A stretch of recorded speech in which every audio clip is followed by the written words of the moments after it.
Apocalypse Gaming.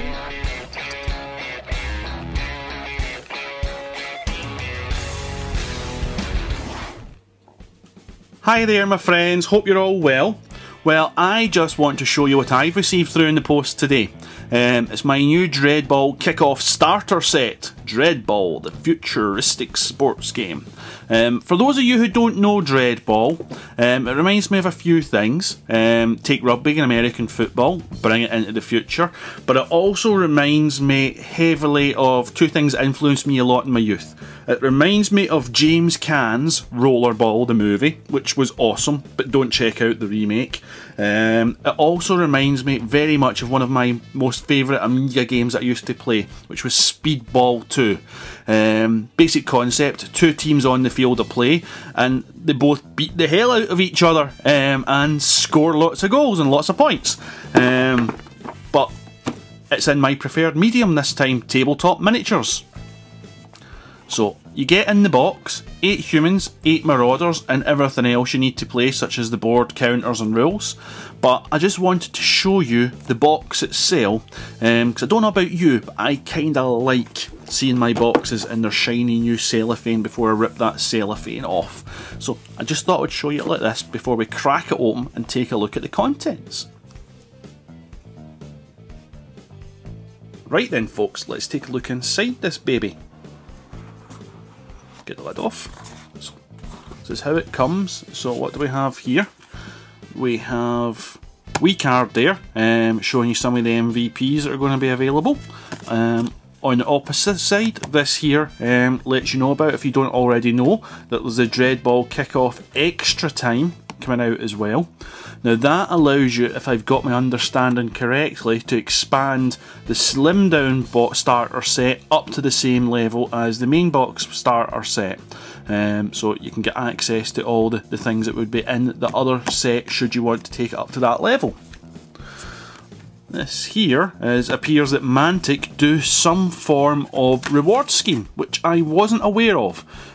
So it'd be worthwhile checking it out at that web address there, if you're going to be getting into buying Mantic products, because it looks like there's some form of loyalty scheme, and loyalty schemes are always good because it allows you to get something.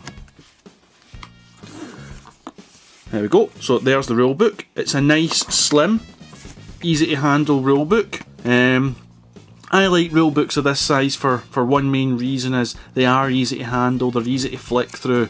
Yes, your full-size A4 rulebooks are also very nice, but it's nice when you're playing a game of this size to have access to just a nice, simple and easy to handle and go through rulebook, because everything in it's you needed, and it doesn't take up too much room for actually storing or having at the side of the table if you're like me and you can't keep a track of rules until you've played a game 40 odd times. So that'd be useful. So if we look at the board, one of the things you're definitely going to need, isn't it? So the board basically is the full size of the box doubled, so that gives you an impression of the size. Nice, clear, easy to see and easy to understand zones looking at them. Your scoring zones, your central zones, placement zones, so that's all quite clear, quite easy to play, so I can imagine when the figures are on the table that there won't be any issues there. Some of the counters, haven't punched these out yet either, because literally discovering this as I'm the user discovering it. So they're pretty nice, pretty solid card. As you can see, good few millimeters thick, so they'll last a while. Let's have a look at these dice. Yes, you know I'm fussy about dice. In fact, everyone in this house is fussy about dice. But these feel a nice, reasonable weighted dice. I don't like it when you pick up dice and you don't feel anything in your hand. I can certainly feel these babies.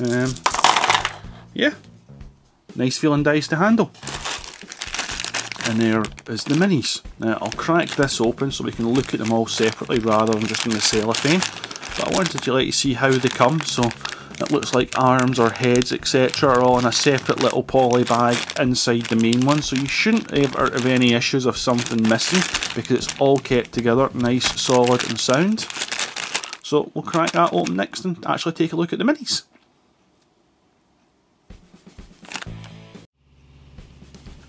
Hi there guys, that's me broke them all out and I've put the respective minis sitting next to each other. So you get the teams sitting here. On the left we've got the Marauders, which is the Green Moon Smackers, and on the right we've got the Corporation, which is the Tron-Tech 29ers.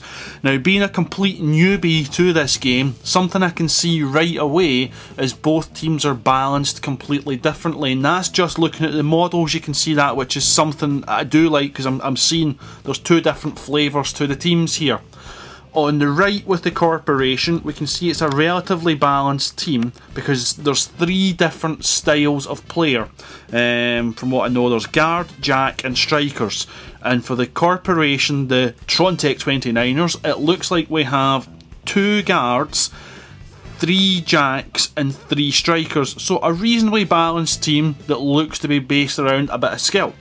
But when we take a look over here at the Marauders, or the Green Moon Smackers, we can see it's a balanced team in a different way. We have 3 of the Guard and we seem to have 5 Jacks and no Strikers.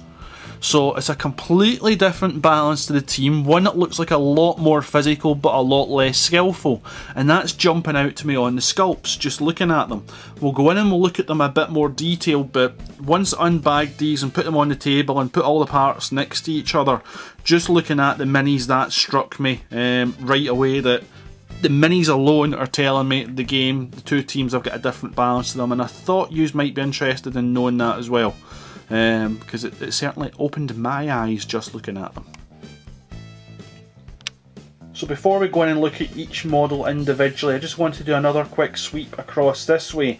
You can see with the Marauders how the Guard completely dominate in scale and size that of the actual Jacks that come in the team, which is what I was just pointing I was trying to get across. Whereas again, you can see similar nature with the Corporation, the Tron-Tech 29ers, but only 2 of them are slightly larger and slightly more built up and bulked out. But you get that idea of speed at the front row with these guys, which must obviously be the Strikers. I've not looked any further than we've got, but I can certainly feel the flavour and the balance to these miniatures. And as a newbie to the game, it immediately tells me which style of play do I want. Do I want, I'm going to smush you little man, or do I want, I'm going to run circles around you? And I like that. I like the fact that the sculpts are already telling me there's 2 major different styles of play in this box set. Okay then, so here is my first Marauder. It comes in 3 parts. And what's nice about it is a lot of more manufacturers are starting to do this, and I like the idea it comes tabbed so that it's easy for you to insert. Anybody who's not really a wargamer miniature model builder, this makes it easy and accessible for them to build their miniatures, and I like that. But if you are a wargamer, you can snip off these tabs and do minor readjustments for posing if you wish. But I'll be quite happy just to build them all as they are shown on the box set. And get an idea of how he shapes up there as well, quickly and easily. Mould line wise, yep, there's some mould lines on it, but from experience on Mantics miniatures before, it's a nice matte plastic for actually just taking those mould lines off. There's not many, they are visible, but there aren't many, and they're in easy areas for you to take your tool and just get them scraped off quite easily. He's a nice beastie. I think there might be a fight who gets to play the Marauders first. Oh, but his head upside down, and it's not on camera. No. But there might be a fight who gets to play the Marauders first, because they're sweet. They're very sweet. So that's one of the Marauder Jacks. No, not one of the Marauder Jacks. One of the Marauder Guard. Let's look at the Jacks. There's 2 different styles of Jack. Again, nice tab so the head goes in, easy to locate, easy to position. But I really like that goblin face. It's got a nice sleek evilness to it. Don't know what that does in the game, but it looks cool. Any sports game where the teams are physically armed sounds cool to me. Detail's quite good. There's not as many mould lines on this particular sculpt They're there again, but it'll be a very quick clean-up. Not a lot at all. Good positioning again on the mould lines that are there for taking off, but they're few and far between on that sculpt. This is a 3 parts. Again, it's tabbed so you know which head goes where, but it's also easy to tell from just the quantity. So that will locate in there, if I can do this on camera. So that will locate in there, and this guy's got the same sort of armament but a different pose. So there's 3 of these, 2 of the previous one and 3 of the first in the box. Again, nice and clean. A couple of wee mould lines like on the knee and whatnot, but again in a good position where we can get in and clean these up quickly and easily. It comes already pre-based, as do all Mantics figures, so you can just use it on the bases as you see right away, which again just speeds up your getting onto the game and playing it. Obviously I'm not going to play it with grey miniatures because we don't believe in that in this house. Paint your stuff up, guys, it just looks so much more immersive, but that's a debate for a different day. So that's the Smackers, the Marauder team. Let's look at the 29ers. So we'll start the same way, start from biggest through to smallest. So again, tabbed so you know where the arm goes. He's got a couple of mould lines again, but again in simple enough areas running right down the edge of that arm there. So easy clean up. As I say, experience a Mantics plastic. It's the type of plastic it does clean up relatively easy. I've not had any issues with it at all. Nice good strong detailing. I like the armour. Really do. I can see how I'm going to be painting this already. I'm not going to go with the box art, the studio colour scheme. Instead, I'm going to paint them under away strips, because teams are allowed to have a home and away strip, and they're both going to be playing in their away strips when I get to paint them.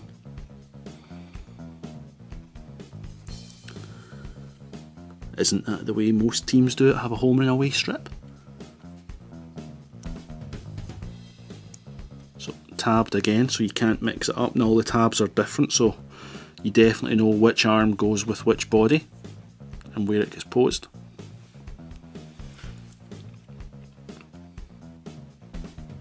So that'll be the jack, which there is 3 of, 2 guard, 3 jacks, 3 strikers in the 29ers. And you can see that pretty clearly.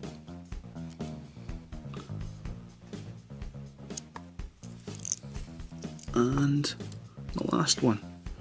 So there's a bit of flash there from the way this one's moulded. All 3 of the miniatures on this one have it the same way. Kind of get the arm in without taking this flash away. So I want to try and show you these exactly as they came to me. Not easily, my fingers aren't the most dexterous, but I can get in there, give you an idea. So it's in that running pose with that arm, and let's see if we can position the other one.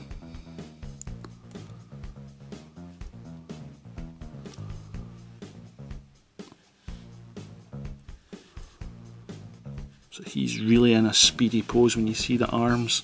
It's definite motion going through the figure. Again, giving you the idea of this is a striker. He is a bit more fleet-footed. Really well done with the sculpts, the way they've positioned these, because you've got a real idea without reading the rules as to how these are going to perform in the game and what each of them's about. That's a really good job by Mantic on that, because as I say, completely new to me this game. Haven't played it, saw some stuff about it online, but that's as far as I've went, and yeah, I'm impressed. Just the same as the rest, some minor mould line running down the edges, that's a quick clean up. So yeah, sweet. So that should give you an idea of what's in the box. I shall start painting these up, so these will get cleaned up today, and hopefully the first paint will start getting laid down tonight, but if not, it'll probably be tomorrow. So midweek we might well have one of these factions, if not both, painted up and ready for you to see. And then we can maybe get on to some games next weekend. Which means bat reps. The game's supposed to take 30 to 60 minutes. And from what I understand, games play out to really quite close to that 60-minute once you understand the mechanics of the game system. So it's not something that's going to take you all day, but there's enough depth to it that it'll take you a good hour. So hope you like these, and we'll get some more vids up very shortly. But so far, I like it. Oh! Can't leave you without showing you the ball. So there's the ball. Something I'm considering doing, because that is quite small, and I'm not always most dexterous, as we see. Let's see if I can maybe magnetise that. So that the ball, whoever player's got it, that'll be magnetised on each of their bases. I've got enough small magnets to do that. Pieces are light enough, they're going to take the smallest of small magnets to achieve that. And Mantic bases are just the right depth that you can't get a magnet into them. So I think I'll have a wee look, see the fit, but looking at the bases, I think there's enough room in each of them where I can find a spot where I can put a magnet, and that way as I'm playing we know who has the ball and it won't get lost. Especially as we fling dice and it hit the board and it goes flying. So back soon guys, take care.